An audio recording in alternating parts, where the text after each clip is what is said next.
Bismillahirrahmanirrahim. Assalamualaikum warahmatullahi wabarakatuh.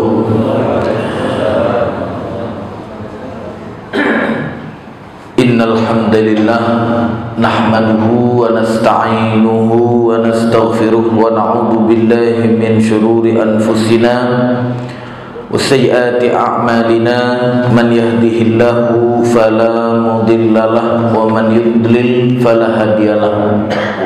Asyhadu an la ilaha illallah wahdahu la syarika lah wa asyhadu anna Muhammadan abduhu wa rasuluh.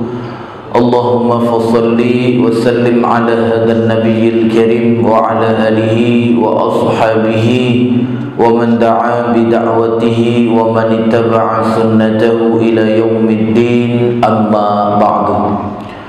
Jamaah salat subuh yang senantiasa dirahmati dan diberkahi hidupnya oleh Allah Ta'ala, kita bersyukur kepada Allah masih dimudahkan oleh Allah untuk mengerjakan amal soleh. Mudah-mudahan semua amal soleh yang telah kita kerjakan maupun yang saat ini sedang kita jalankan semuanya diterima, diridhoi, dan menjadi sebab ya kita semua nanti dimasukkan ke dalam surganya Allah yang tertinggi. Amin ya rabbal alamin. Bapak Ibu dirahmati Allah, melanjutkan ya pembacaan kitab tafsir ayat-ayat ahkam yang pada pertemuan yang lalu ya kita sudah membahas terkait dengan memelihara harta anak yatim, yang merupakan intisari dari firman Allah Subhanahu wa taala dalam surat An-Nisa ayat 5 ya, dan juga ayat 6 ya. Dan hari ini kita lanjutkan ayat 7 ya, ayat 8 sampai 10, tapi ayat 7 sampai 10 ini tidak ada ketentuan hukum khusus ya yang dibahas, tetapi cuma ya sekedar kabar lah, pemberitaan atau informasi terkait dengan apa yang disampaikan oleh Allah Subhanahu wa taala, khususnya di ayat 7 itu terkait dengan warisan ya. Jadi Allah Subhanahu wa taala di dalam surat An-Nisa ayat 7 menyebutkan, A'udzu billahi minasyaitonir rajim. Ya, lirrijali nasibum mimma tarakal walidani wal aqrabun walinnisa'i nasibum mimma tarakal walidani wal aqrabun mimma qalla minhu aw kathur nasiban mafruḍa. Ya, jadi kata Allah di ayat 7-nya dalam surat An-Nisa, bagi laki-laki, artinya orang laki-laki, lirrijal, ada hak bagian dari harta peninggalan ibu ya, bapak dan kerabatnya. Jadi ini memastikan terkait dengan warisan gitu Pak. Jadi warisan itu dari bapak kepada anak atau ibu kepada anak ya, yang laki-laki maupun perempuan, yang besar maupun yang kecil, itu sudah baku gitu, ketentuan itu harus ya. Karena kalau kita lihat dulu di zaman jahiliyah mereka membeda-bedakan ya. Makanya ada sebuah riwayat dari Ibnu Abbas ya, beliau berkisah orang-orang jahiliyah dahulu tidak mau memberi warisan kepada anak-anak perempuan. Jadi anak-anak perempuan nggak dikasih warisan, dan anak laki-laki yang belum dewasa ya, sehingga mereka laki-laki itu menjadi dewasa nggak dapat warisan. Kalau sudah dewasa baru dapat ya. Maka seorang laki-laki pernah terjadi gitu ya, seorang laki-laki Ansor, artinya penduduk Madinah, yang beriman kepada Allah dan Rasul meninggal dunia. Aus bin Thabit namanya. Nah, ia meninggalkan 2 anak perempuan dan seorang anak laki-laki yang masih kecil. Kemudian 2 orang sepupunya datang untuk mengambil harta peninggalan semuanya. Ya, maka berkatalah istrinya sahabat Ansor yang meninggal tadi kepada 2 orang sepupunya ini, kalau begitu kawinilah 2 anak perempuan ini yang masih ada keturunan darah dengan kalian. Maka 2 sepupunya itu menolak. Lalu istri Aus ini, ya, Aus bin Thabit ini datang ke tempat Rasulullah SAW untuk melaporkan apa yang terjadi. Maka turunlah firman Allah Subhanahu wa taala di dalam, ya, surat An-Nisa ayat 7 yang kita bacakan tadi. Ya, lirrijal nasibum mimma tarakal walidani wal aqrabun walin nisa'i, kata Allah lagi. Walin nisa'i nasibum mimma tarakal walidani wal aqrabun. Ya. Jadi kalau zaman jahiliyah itu anak laki-laki yang kecil nggak dikasih. Anak perempuan apalagi.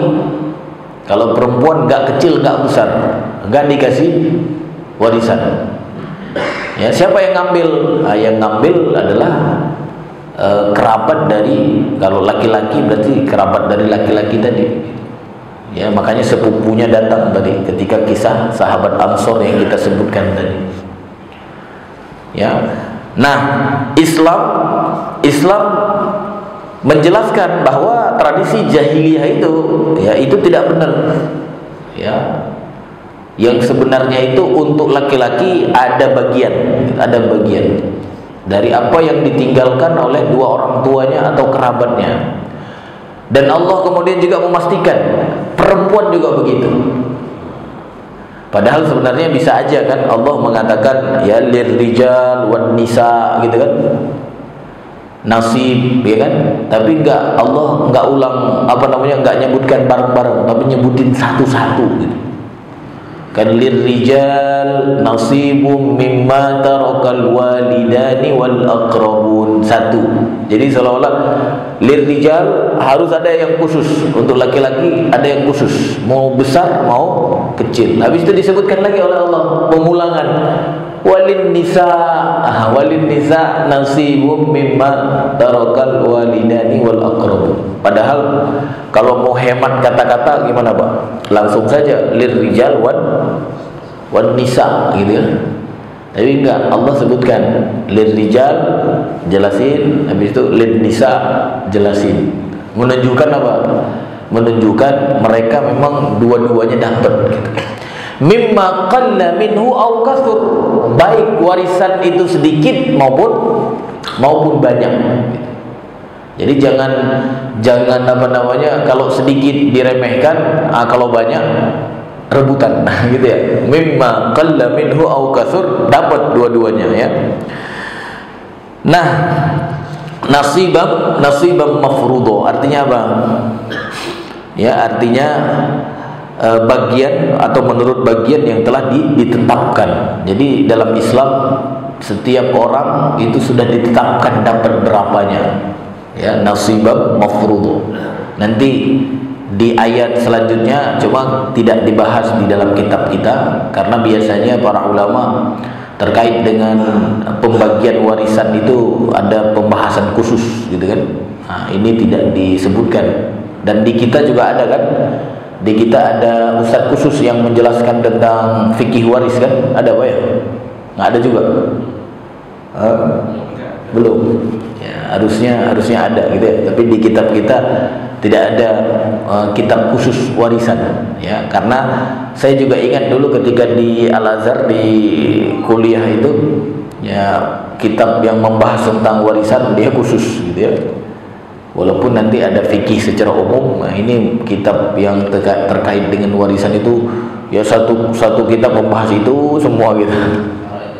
Al-Faraid, ya, jadi satu mata kuliah gitu ya. Mata kuliah. Karena memang agak ribet dia, agak ribet. Nah, itu penting mencari ya ustadz yang sudah pengalaman lah. ya, karena dia itu apa namanya, dia itu apa namanya, ya kalau mungkin kalau di kita pelajaran matematika kali Pak ya, matematika ya. Nah itu nanti menjelaskan ya, menjelaskan apa, bagian-bagian yang sudah ditentukan syariat ya, bagian-bagian yang sudah ditentukan syariat. Makanya kalau ada orang yang berani melenceng dari ketentuan itu, oh ancamannya dahsyat Pak, ancamannya dahsyat. Jadi sudah secara umum ayat ini nih, ayat 7 dalam surat An-Nisa, bahwa laki-laki ada bagian, perempuan ada bagian, gitu kan? Mau banyak warisan atau sedikit itu ada bagian masing-masing. Ya, nasibam mafruḍo, sesuai dengan yang telah ditentukan syariat. Makanya kalau ada yang melampaui itu, nggak mau ngikut ini, nggak ikut ketentuan syariat, nggak mau ikut ketentuan syariat, berarti apa? Ancamannya besar. Ya, makanya ada di dalam apa namanya, surat An-Nisa. Coba buka Pak Heri, ayat berapa namanya itu? Ayat 13-14 kalau tidak salah. Ada itu ancamannya. Jadi setelah nanti menjelaskan bagian-bagiannya, nah bagi siapa yang nggak mau, artinya dia melampaui ketentuan Allah di dalam masalah itu, nah, nanti ada di situ ancamannya langsung. Surat An-Nisa ayat 13 dan 14. Ya. Nah, ayat 13 kata Allah, tilka hududullah. Ya, jadi setelah menjelaskan tadi bagian-bagiannya, nah, kata Allah di ayat 13-nya, tilka hududullah wa man yuti'illaha wa rasulahu yudkhilhu jannatin tajri min tahtiha al-anhar khalidina fiha wa dzalikal fawzul azim. Jadi kata Allah Ta'ala, inilah garis-garis ketentuan Allah, inilah batasan hukum-hukum Allah. Maka barang siapa yang taat dengan bagian-bagian yang sudah ditentukan Allah, maka bagi mereka surga, dimasukkan ke dalam surga yang mengalir di bawahnya sungai-sungai, dan mereka kekal di dalamnya. Dan itu adalah kemenangan yang besar. Tapi kemudian di ayat 14-nya apa kata Allah? Wa may ya'sillaha wa rasulahu wa yata'adda hududahu yudkhilhu nara khalidan fiha walau 'adzabun muhin. Serem ya.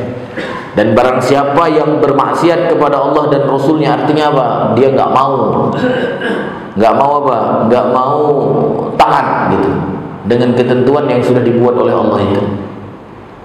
Ya kan nasibnya kan sudah dibuat-buat kan. Ada yang 1/2, ada yang 1/4, ada yang 1/8, ada yang jadi apa namanya asobah dapat sisa gitu kan. Semua sudah ditentukan sama Allah Ta'ala. Ada yang dapat 1/6, semua sudah ditentukan oleh Allah. Tapi dia nggak mau. Ya, wa yata'adda hududahu, dan kemudian dia melangkahi ketentuan yang sudah ditentukan Allah itu. Dia buat yang lain, baik. Kan ada sekarang baik cara bagi warisan nggak pakai ketentuan Allah, tapi pakai ketentuan yang lain gitu ya.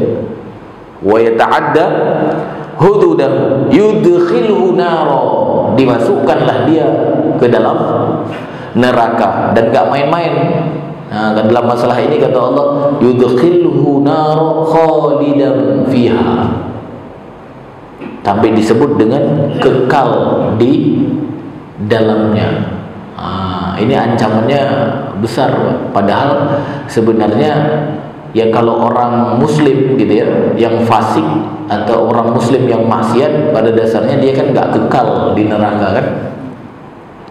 Kalau orang muslim masih ada apa namanya syahadatnya, dia tidak syirik gitu kan, itu kan ahlu sunnah wal jamaah mengatakan ya dia tidak kekal di neraka, bahkan dibakar dulu ya kalau banyak dosa di dalam neraka. Habis itu dia apa? Nah, dimasukkan nanti ke dalam surga. Tapi ini Allah ancam dengan kekal gitu. Menunjukkan apa? Ini masalah dahsyat, ini masalahnya dahsyat. Ya, sampai diancam khalidina fiha wa lahu adzabun muhin. Makanya jangan coba-coba kalau dalam masalah apa namanya Pak? Dalam masalah jatah ya keluarga kita dari warisan yang telah ditetapkan oleh Allah, jangan coba-coba langgar gitu. Jangan coba-coba langgar. Karena begitu melanggar ancamannya besar. Ancamannya besar, dimasukkan ke dalam neraka, bahkan disebut dengan sifat nerakanya Pak, khalidina fiha. Jadi kekal di dalamnya ya. Jadi Bapak Ibu dirahmati Allah, surat An-Nisa ayat 7 ya. Ini yang sudah kita sampaikan.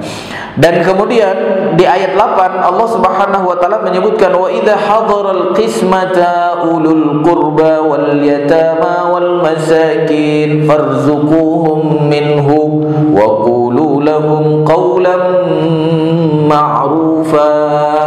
Nah, kata Allah Subhanahu wa taala, apabila sewaktu pembagian ya, ketika bagi-bagi harta itu, harta warisan, hadir kerabat gitu kan, hadir anak yatim dan juga orang-orang miskin, maka ada anjuran berilah mereka dari harta itu sekedarnya. Nah, beri mereka sedikit gitu. Sekedarnya, bayang. Ya, jangan usir gitu. Atau apa? Atau katakan kepada mereka kata-kata yang baik. Ya, artinya apa? Kalaupun tidak dikasih, jangan dibentak gitu. Ya. Udah ini apa namanya? Sudah dibagi-bagigan ya ke semua yang berhak gitu. Dan ternyata setelah dibagi nggak ada sisa, mohon maaf. Gitu kan? Mohon maaf. Jangan diusir-usir, bayang. Nah, jadi Bapak Ibu dirahmati Allah, intinya surat An-Nisa ayat 7 dan 8 ini ya terkait dengan nasib atau bagian yang telah ditentukan oleh Allah Subhanahu wa taala kepada laki-laki, baik laki-laki itu masih kecil maupun laki-laki itu sudah besar. Begitu juga wanita. Wanita semuanya dapat. Ya, baik harta itu sedikit maupun harta itu banyak ya. Jadi kalau zaman dulu orang-orang jahiliyah membeda-bedakan, wanita tidak dapat. Kalau laki-laki, kalau yang ikut perang baru dapat, yang sudah dewasa. Karena kata mereka, bagaimana kami mewariskan atau membagikan harta warisan ibu bapaknya, sedangkan dia belum pernah ikut perang misalnya, belum pernah membantu keluarga gitu ya, masih kecil misalnya, maka tidak berhak mendapatkan. Tapi bagi kita hari ini syariat Allah Subhanahu wa taala menjelaskan, baik itu anak kecil maupun yang besar, semuanya sudah ditentukan jatahnya oleh Allah Subhanahu wa taala. Maka jangan coba-coba untuk bermaksiat atau tidak taat dengan ketentuan Allah, ya apalagi sampai kemudian mengganti dengan ketentuan yang lain. Karena apa? Ancamannya neraka dan itu kekal di dalamnya. Ya, wallahu alam bissawab. Baik, Bapak Ibu dirahmati Allah, hari ini kita akan lanjutkan pembahasan bab berikutnya, ya, bab ke-14 ke-16 karena kemarin bab ke-15, sekarang ke-16 ya. Bab ke-16 ini terkait dengan mahram ya. Iya, silakan. Dari setelah hidup bagi entah sesuai nggak sesuai dengan waris. Nah, kalau waris kan sudah meninggal saja. Iya. Dan istilahnya setelah hidup, misalnya pulang itu bagi anak-anaknya ya sesuai dengan yang dia inginkan. Iya. Berarti jatuhnya nggak warisan. Artinya nggak berhubungan dengan hukum tadi. Ya, taib. Di dalam Islam itu memindahkan harta dari satu tangan ke tangan yang lain.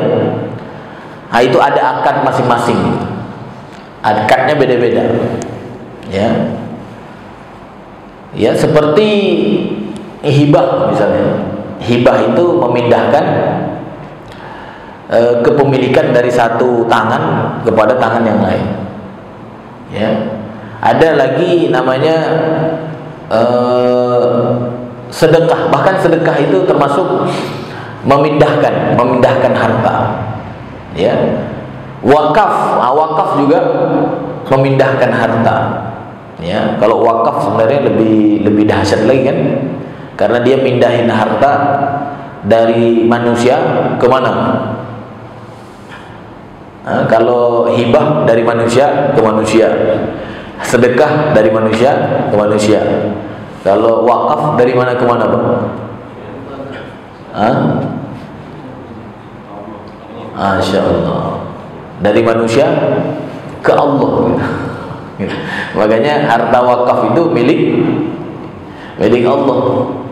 Dia nggak boleh diwariskan, dia nggak boleh dijual, dia nggak boleh dihibahkan. Nah, itu harta wakaf.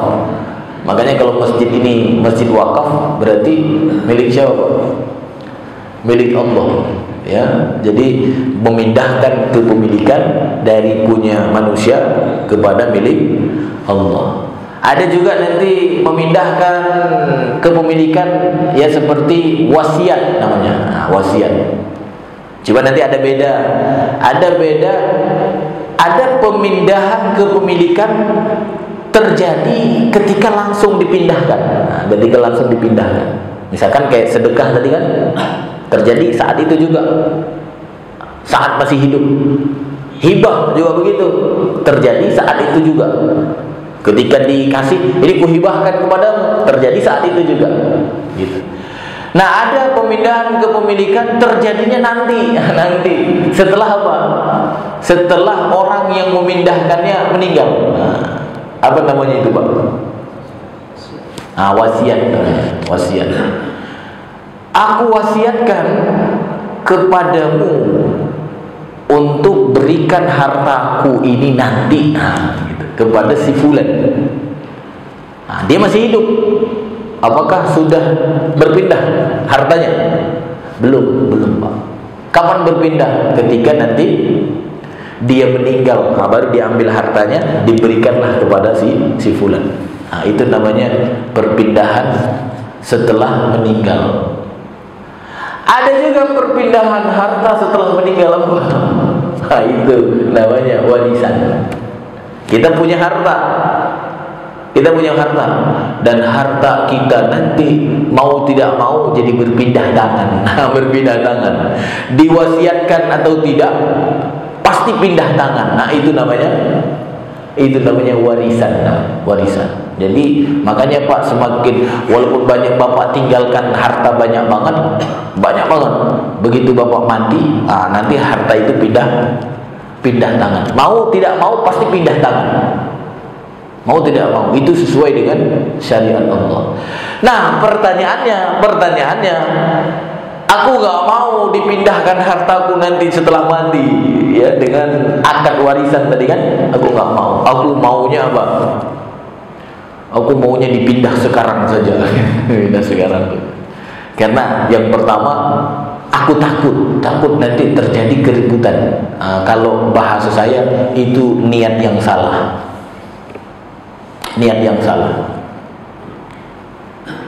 Ya, kalau niatnya itu niat yang salah. Kenapa? Berarti kita seuzon dengan syariat warisan. Paham gak, Pak? Jadi seolah-olah syariat pembagian warisan yang telah ditentukan oleh Allah itu akan menimbulkan apa? Menimbulkan perselisihan. Padahal Allah sudah buat dengan Masya Allah, Pak, disebutkan pembagian dengan detail sekali. Bahkan sampai disebutkan walakum nisfu ma taraka azwajukum illam yakun lahunna walad. Ya, kamu dapat setengah dari apa yang ditinggalkan istrimu kalau istrimu tidak punya anak. Ya, oke. Fa in kana lahunna walad, kalau istri kamu punya anak, falakumur rubu', maka kamu dapat 1/4. Gitu kan? Sampai perpernya sudah disebutkan oleh Allah Ta'ala. Ya, sudah dijelaskan dengan detail. Tentunya Allah menginginkan apa? Menginginkan biar tidak terjadi perselisihan. Artinya apa? Kalau ini hukum, ini ketentuan dijalankan, pasti tidak akan terjadi perselisihan, pasti. Nah, sedangkan tadi muncul ketakutan. Kayaknya nanti kalau aku tidak bagi-bagi sekarang, tidak pindahkan sekarang hartaku kepada anak-anakku, nanti terjadi perselisihan. Berarti apa? Jadi ragu kita, benar nggak? Ragu kita dengan jadi sebenarnya kita kembali, kenapa terjadi perselisihan setelah bapak atau ibu seseorang meninggal gara-gara harta? Kenapa, Pak? Tidak pakai syariat. Itu terjadi perselisihan karena tidak pakai syariat, makanya terjadi perselisihan. Jadi bagi kita sebenarnya, ya tidak perlu takut, tidak perlu takut. Yang penting kita tanamkan kepada anak kita, wahai anakku, kalian jangan macam-macam. Semua ketentuan hartaku sudah ditentukan oleh syariat. Aku mau kasih sekarang, boleh.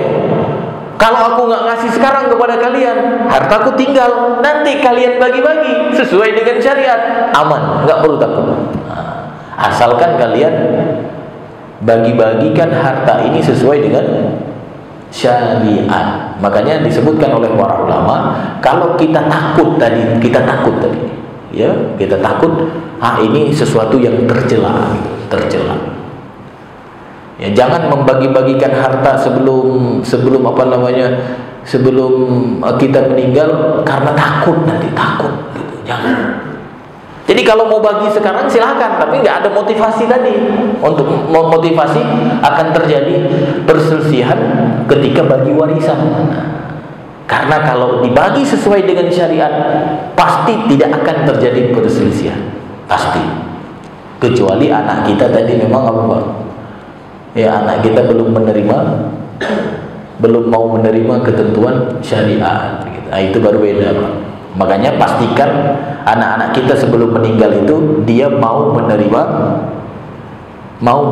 ketentuan syariat. Itu yang paling penting. Ya.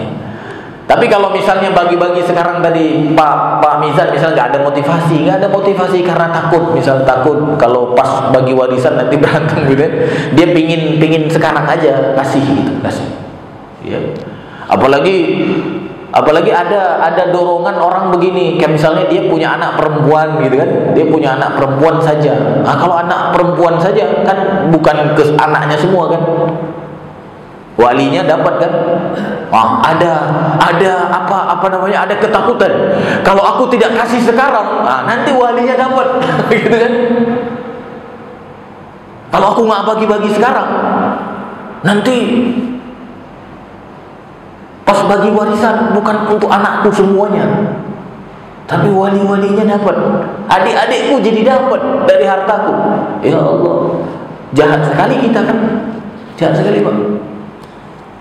Padahal yang membagi-bagi harta warisan termasuk kepada keluarga kita, kepada adik kita, kerabat tadi kan, kepada sepupu kita kan, baik. Ya bukan sepupu, saudara. Kan kalau kita nggak punya anak laki-laki, saudara kan? Ya saudara kita, karena nanti akan menjadi apa? Menjadi wali anak kita. Ya. Akhirnya, ya udahlah, kita bagi sekarang. Benar-benar pula mati kita, adik-adik kita, kakak-kakak kita, nggak ada yang peduli lagi dengan anak perempuan kita. Hati-hati, Pak. Karena ketika Allah buat bagian untuk wali itu, untuk saudara kita, ada konsekuensinya. Konsekuensinya apa? Dia yang menjadi bapak anak-anak kita. Begitulah kira-kira. Dia yang menjadi wali anak-anak kita. Apalagi kalau anak kita meninggal dalam keadaan masih kecil tadi, anaknya masih kecil, berarti anak yatim kan. Nah, siapa yang pertama yang diutamakan untuk menjadi wali? Kan kita sudah bahas kemarin kan, wali ada yang deket sampai wali pemerintah gitu kan. Makanya sekarang mungkin ada anak-anak kecil baru meninggal bapaknya langsung masuk rumah yatim.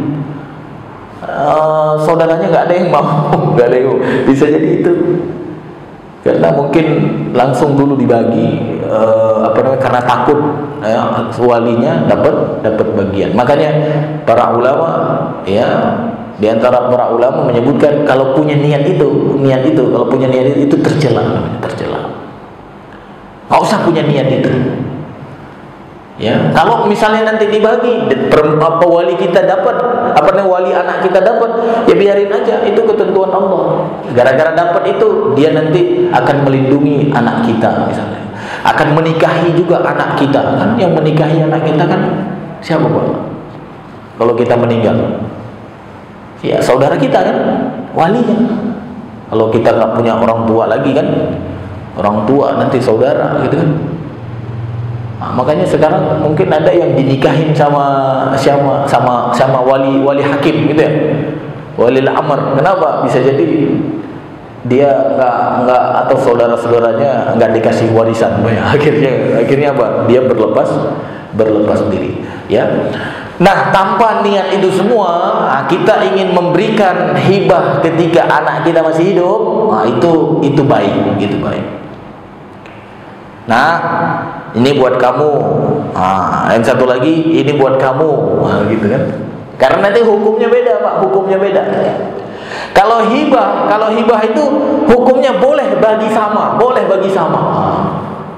Tapi kalau wasiat, warisan nggak boleh. Perempuan tetap dapat setengah laki-laki. Tapi kalau hibah, kita ingin beri saja hibah, mindah kepemilikan dengan akad hibah kepada anak, gimana? Harus sesuai dengan warisan atau tidak? Walaupun ada khilaf, ada perbedaan pendapat, ya, ada kan bab atau pembahasan fikih perbedaan mazhab di sini ada kan? Ada fikih 4 mazhab khusus di sini nggak ada? Jadi saya masuk ke situ juga. Ya, walaupun di situ ada perbedaan nanti, ada perbedaan di kalangan para ulama, apakah hibah itu kepada anak itu ikut hukum waris atau tidak gitu. Ya. Sebagian mengatakan ya ikut hukum waris, walaupun perempuan dapat setengah laki-laki. Ya, tapi sebagian ulama, dan itu adalah yang kuat, mengatakan tidak gitu, tidak.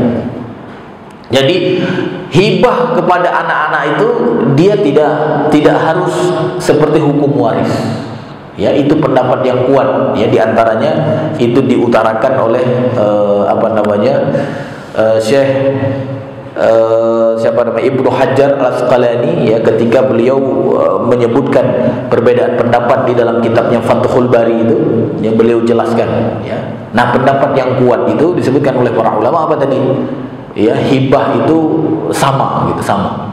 Bahkan sampai ada keterangan dari Nabi Muhammad SAW, kalau hibah itu, kalau kamu ingin mendahului, ingin melebihi, lebihkanlah kepada anak perempuan, gitu. Ada keterangan dari Nabi Muhammad SAW, kalau kamu ingin melebihi, lebihkanlah kepada anak perempuan. Nah, itu kalau hibah. Tapi kalau warisan gimana? Boleh nggak melebihkan kepada anak perempuan? Tidak. Ya, tetapi jangan juga dilebihkan kepada anak perempuan. Lebih baik apa? Kalau hibah itu sama. Itu yang terbaik. Karena ada keterangan dari Nabi Muhammad SAW, berlaku adillah di antara anak-anak kalian, Ya, jadi fil atiyah, di dalam pemberian, di dalam pemindahan kepemilikan di saat hibah itu atau sebelum kita meninggal, berlaku adil lah, sama gitu. Si ini dapat kebun 1 M, di sini si ini dapat kebun 1 M. Si ini dapat rumah sekian, si itu dapat rumah sekian. Jangan yang satu gara-gara kayaknya menurut kita ini agak nakal-nakal dikit nih, gitu ya. Udahlah, dia rumah yang jelek aja 500 juta lah. Nah, kalau ini kayaknya ini nurut gitu ya. Ini 1,5 M. Itu namanya tidak benar. Ya, tidak benar. Berlaku adillah. Ya, karena bisa jadi sekarang dia nurut, besok tidak. Sekarang yang itu tidak nurut, besok nurut, karena kamu nggak tahu apa yang terjadi besok. Berlaku adillah. Ya, bahkan sampai ada keterangan, emang kalian mau? Nah, kalian mau nanti mereka tidak berlaku adil kepadamu. Wah, itu keterangan dari syariat. Kan kita nggak mau kan anak kita tidak berlaku adil untuk kita. Maka kalau kamu atau kalian tidak mau anak-anak kalian tidak berlaku adil untuk kalian, maka adillah untuk mereka. Adillah untuk mereka. Ya, kalau kita nggak mau anak-anak kita tidak adil untuk kita, maka mereka pun nggak mau kita tidak adil untuk mereka. Nah, makanya syariat memerintahkan apa Pak? Berlaku adillah kepada anak di dalam tadi pemberian, ya khususnya hibah tadi. Bahkan ada kisah dulu sahabat dia memberikan kepada anaknya dan tidak diberikan kepada anak yang lain. Jadi ada sebidang tanah, kalau tidak salah itu kisah Nu'man bin Bashir namanya. Jadi Bashir ini memberikan sebidang tanah kepada Nu'man. Nu'man ini anaknya Bashir, diberikan. Maka istrinya Bashir ini mengatakan kepada Bashir, coba kamu tanya kepada Rasulullah, pemberian kamu itu kepada Nu'man itu disetujui nggak? Itu benar nggak? Gitu. Maka datang dia kepada Rasulullah, ya Rasulullah, aku memberikan ini kepada anakku. Habis itu apa pertanyaan Rasulullah? Rasulullah nanyanya cuma satu, kamu kasih nggak kepada anak-anak yang lain? Gitu. Ya, jawabannya tidak. Nanti tidak. Keren juga istrinya Pak ya. Ya, biar biar pemberiannya itu jelas gitu, halal atau tidak gitu, boleh atau tidak, tanya dulu gitu. Kalau istri kita gimana Pak? Ini pemberian macam ini boleh nggak menurut syariat? Kata istri Bashir gitu. Maka dia berangkat ke Rasulullah. Nah, sampai Rasulullah ketika dikatakan begitu, anak-anak yang lain kamu beri nggak? Tidak jawabannya. Maka kata Rasulullah SAW, kembalikan apa yang kamu berikan kepada si Nu'man tadi, kembalikan. Dan di saat itulah Rasulullah SAW mengatakan, berlaku adillah dalam pemberian kepada atau di antara anak-anak kalian, kata Rasulullah di saat itu. Ya, dan aku tidak akan bersaksi atas ala jaurin, ya, terhadap kezaliman, terhadap kesalahan. Ya, aku tidak akan merekomendasi, gitulah kira-kira. Ya, jadi intinya Bapak Ibu dirahmati Allah, kalau memang tidak punya niat untuk tadi, ya silahkan berikan. Cuma berinya dalam keadaan apa? Dalam keadaan sama. Gitu. Ya. Jadi kapan pembagian waris itu manakala akan menunggu meninggal semua atau salah satu ibunya atau bapaknya? Nah, menarik juga ini, karena ada orang yang meninggal hartanya nggak dibagi-bagi ya, gitu ya.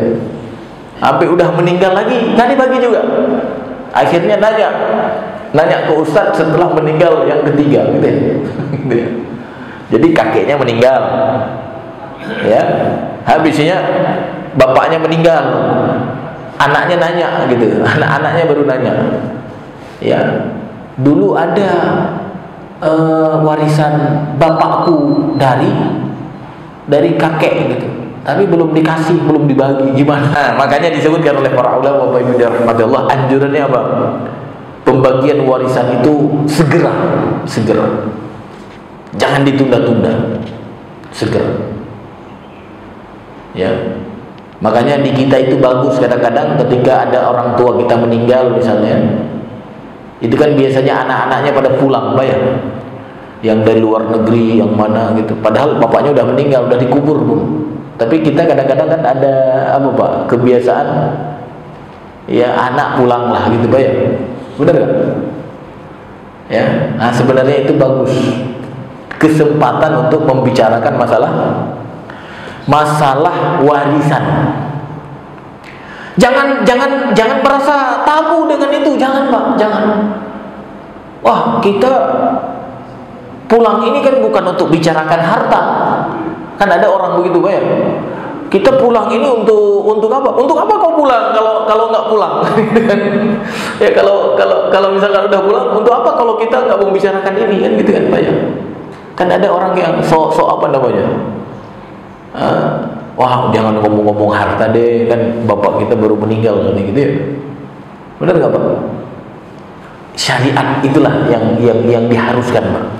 Sehingga apa? Sehingga jadi ketahuan nanti kalau misalkan berapa utang bapak kita, berapa peninggalan bapak kita. Kalau tidak dibicarakan di saat itu, maka semua itu bisa berlarut-larut. Ya.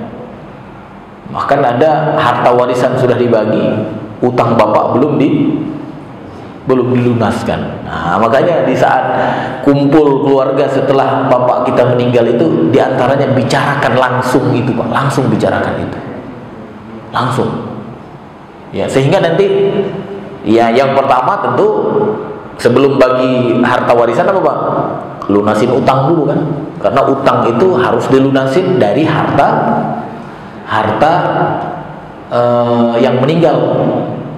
Ya termasuk kata para ulama, ya tadi biaya-biaya apa namanya, biaya-biaya tajhizul mayit gitu, biaya tajhizul mayit. Kalau tidak ditanggung, kalau di kita kan alhamdulillah sudah ada apa namanya, sudah ada apa namanya itu yang menjamin, kan ada iuran Pak ya? Apa namanya? Ya, janahis. Nah, udah ada. Berarti nggak ada biaya lagi Pak ya? Nah sebenarnya biaya itu dari mana itu? Itu dari harta si mayit gitu. Nah, dipotong dulu untuk biaya pengurusan jenazah. Habis itu dicari utangnya.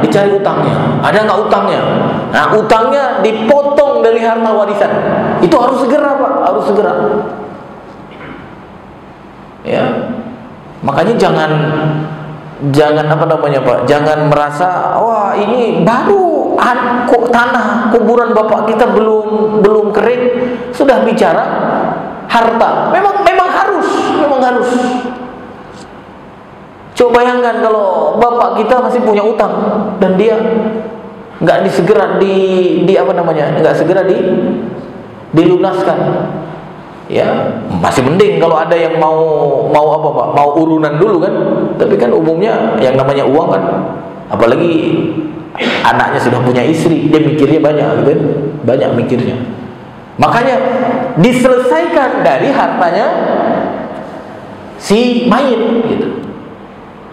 Nah, sisanya kemudian apa? Nah, sisanya sekian hartanya, ini untuk warisan. Itu pun juga harus segera diselesaikan. Ya, minimal apa? Minimal sudah diketahui bagian-bagian setiap yang berhak, ya, setiap yang tadi nasib mafruḍo itu yang berhak mendapatkannya sudah diketahui. Karena ada juga nanti ya mungkin harta warisannya bukan uang. Kalau uang kan mudah dibagi-bagi Pak ya. 1 miliar dibagi aja, tek. Tapi ada yang sifatnya misalnya apa? Tanah gitu kan, tanah. Ada yang apa namanya? Mobil gitu. Ada yang apa, rumah gitu. Nah itu langsung dibuat bagian. Anaknya ada 7, rumahnya ada 1. Nah, langsung kira-kira harga rumah berapa saat itu? Saat itu gitu. Harga rumah sekian. Berarti apa?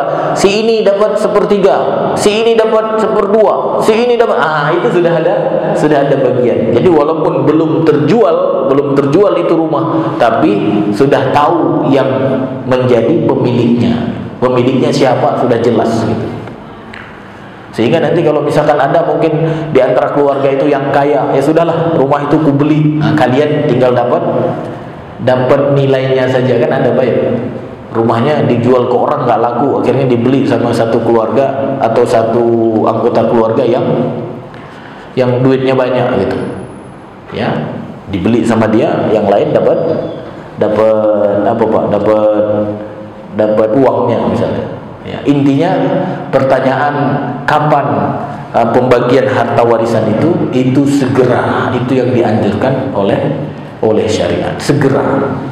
Dan sekarang kita lihat, ya kalau di tempat saya lihat sudah bagus lah, sudah bagus. Jadi kalau sudah meninggal itu segera diselesaikan. Tapi umumnya memang kalau di tempat-tempat pengajian di Jakarta yang saya hadiri, ya, itu sering muncul pertanyaan, ya, karena apa? Tidak dibagi langsung. Sehingga apa? Karena tidak dibagi, nanti ada anaknya yang sudah meninggal lagi. Dia belum dapat, tapi udah meninggal dia. Gimana, Pak? Akhirnya anaknya nanya, Bapak saya dulu bapaknya kan meninggal, kakek dia dulu meninggal, tapi nggak dapat warisan, padahal kakek kaya gitu kan. Terus kemana hartanya? Ada itu dipegang sama anaknya yang paling besar lah, begitu kan, misalnya gitu kan. Ada perusahaan misalnya gitu kan, perusahaannya dia ambil, dikelola sama anak yang paling besar gitu. Jadi nggak dibagi, enggak. Terus ayah sekarang udah meninggal. Ayah sekarang meninggal. Dan harta ayah, ya karena kami tahu syariat, sudah dibagi-bagi. Nah, tapi harta ayah yang dari ayahnya, gimana? Ya kan? Harusnya harta kakeknya yang sudah meninggal jadi milik ayah kan? Nah, milik ayah jadi milik anak. Nah, ini kalau tidak segera dibagi, maka Bapak Ibu rahmatullah, anjuran syariat itu pembagian harta warisan itu sesegera mungkin, ya. Maka kita ambil hikmahnya, ya, kalau di kita memang biasanya anggota keluarga ngumpul ketika seorang ibu atau seorang ayah meninggal, nah, manfaatkan kesempatan itu untuk membicarakan harta warisan. Ya, jangan jangan tabu dengan hal itu, karena itu adalah bagian dari syariat. Untuk apa menganggap itu tabu, menganggap itu nggak baik, tapi ujung-ujungnya nanti kalian akan berantem gara-gara masalah warisan. Jadi lebih baik segerakan dan akan membuat harmonis di belakang, ya. Tapi Pak Mizan, mudah-mudahan itu menjawab, ya. Gimana ini? Enggak lanjut dong kajian kita ini. Ya. Jadi misalnya seorang ayah, ya, memfatwakan atau menasihatkan anaknya bahwa nanti ini sesuai dengan waris, ya. Ya. Sehingga anak itu tidak tahu tentang waris. Ketika meninggal, ya, apakah ini yang berdosa ini ayahnya apa ahli warisnya? Jadi ayahnya sudah mewasiati, karena wasiat itu bukan masalah harta saja, wasiat itu juga mengandung makna nasihat kan? Ya, aku wasiatkan kepada kalian wahai anak-anakku, nanti ketika aku meninggal, hartaku kalian bagi sesuai dengan ya ilmu atau ketentuan warisan yang sudah ada di dalam syariat. Ya, tapi kemudian begitu kita meninggal, ahli warisnya berkumpul gitu ya, dan kemudian mereka buat kesepakatan baru. Ya sudahlah, kita bagi rata saja, anak perempuan, anak laki-laki, daripada kita ribut-ribut nih, kita bagi rata saja. Siapa yang berdosa? Ahli warisnya. Ya, artinya anak-anaknya yang berdosa. Nah, kita sebagai orang tua yang sudah memberi peringatan, yang sudah menasehati, bahkan sudah berwasiat tadi, insya Allah, nah, kita sudah lepas. Ya. Tapi akan menjadi satu kesalahan. Nah, kalau menjadi satu kesalahan apa? Kita tidak pernah mendidik anak kita. Karena mendidik anak itu perintah kan? Perintah. Kita nggak pernah bahkan mewasiatkan kepada anak-anak kita.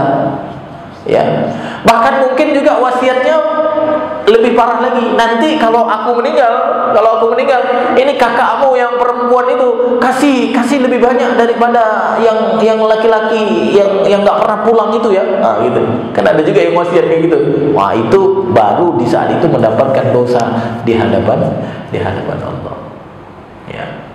Jadi kalau kita sudah memberikan peringatan, itu sudah gugur tugas kita sebagai sebagai orang tua. Ya, tapi kalau misalnya tidak, ya siap-siap nanti ditanya sama Allah, kenapa kamu tinggalkan anak-anak, kamu tidak ya memberikan nasihat. Ya makanya Bapak Ibu dirahmati Allah, kalau kita lihat Nabi gitu kan, Nabi itu dia termasuk, kalau di dalam surat Al-Baqarah ayat berapa itu? Ayat 132 ada kan?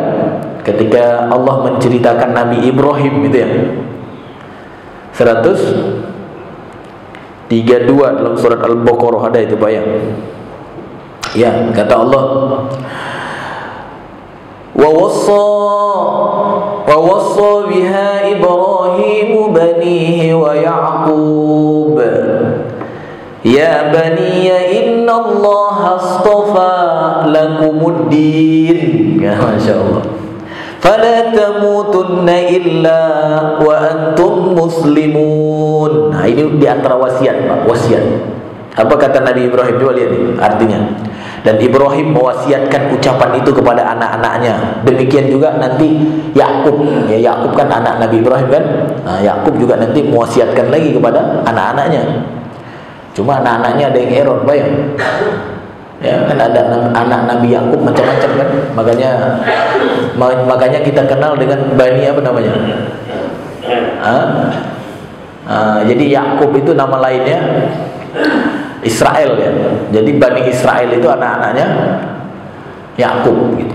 Ya, padahal Nabi Yakub kata Allah sudah memberi wasiat kepada mereka, tapi mereka ada yang apa?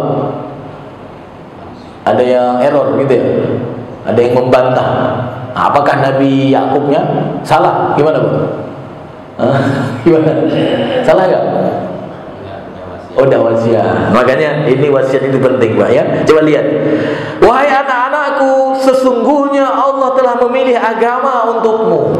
Telah memilih agama untuk kalian. Maka janganlah kalian mati kecuali dalam keadaan muslim.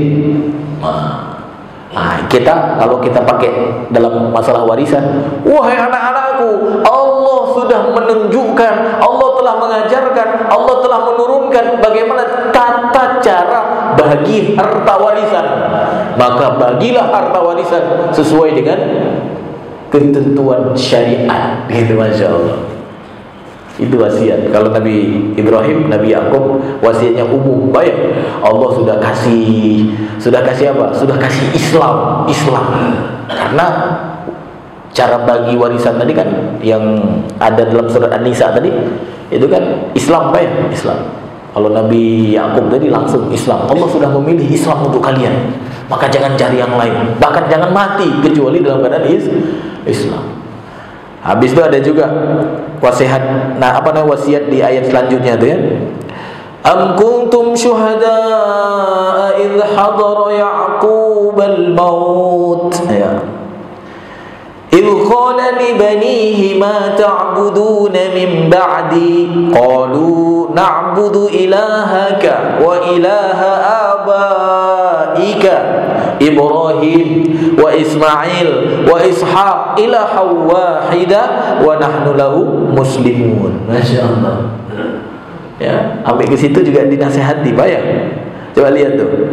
Ini nasihat Allah untuk kita sebenarnya.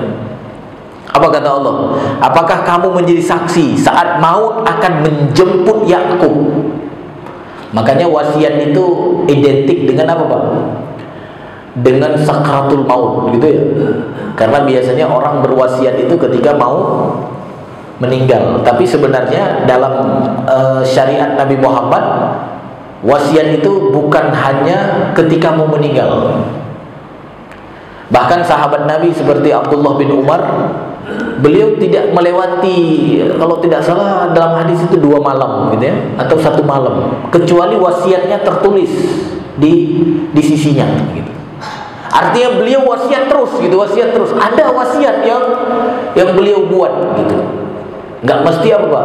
Enggak mesti saat sakit sakratul maut, tapi memang Yakub ketika itu apa? Saat menjemput maut, apa namanya? Saat mau meninggal, beliau berwasiat. Ketika dia berkata kepada anak-anaknya, "Apa yang kamu sembah sepeninggalanku?"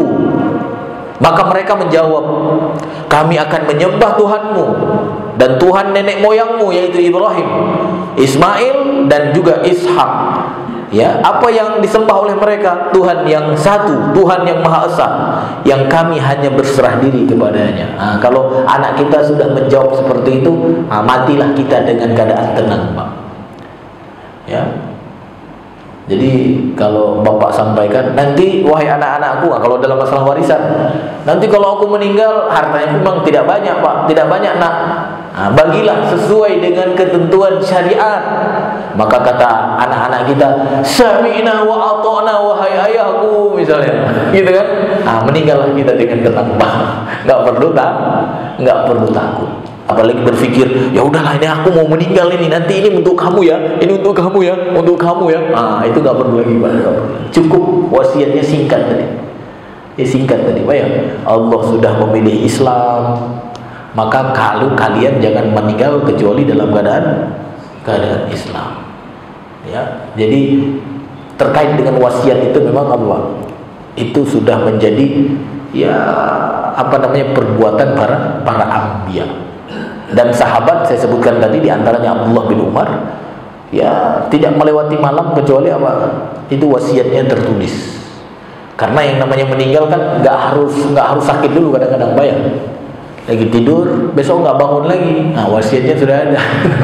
Anakku, nanti semua ketentuan hidup kalian sesuailah dengan Islam. Maka insya Allah kita tidak diminta pertanggungjawaban oleh Allah Ta'ala. Tapi kalau kita tidak pernah menasihati, Pak, dan anak kita kemudian melakukan pelanggaran, siap-siap nanti pas mau masuk surga, gimana, Pak? Na'udzubillah, Pak, ya, nggak jadi masuk surga gara-gara anak, gitu ya. Ya, bapaknya masya Allah gitu, anaknya innalillah, Pak, ya. Tapi ya itu ada, orang Nabi juga ada. Bapaknya Nabi, anaknya gimana, Pak? Ya, siapa namanya itu? Anak Nabi Nuh misalnya, Pak, ya.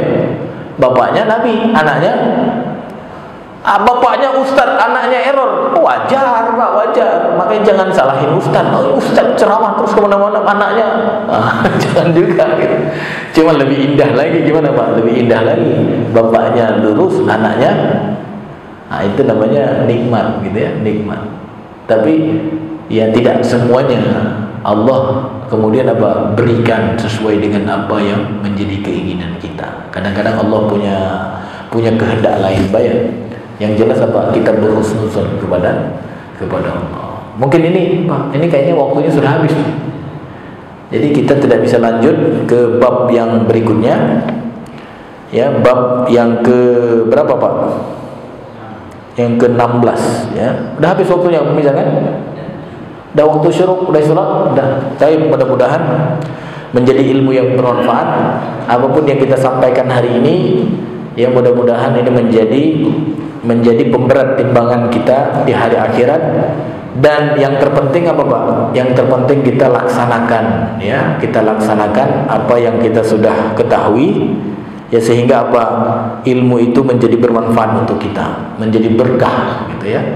Dan itu akan membuat kita diteguhkan oleh Allah Subhanahu wa Ta'ala. Karena amal itu adalah salah satu penyebab kita diteguhkan oleh Allah Subhanahu wa Ta'ala di dalam apa-apa yang diridhoi olehnya. Tapi mungkin ini yang dapat kita sampaikan.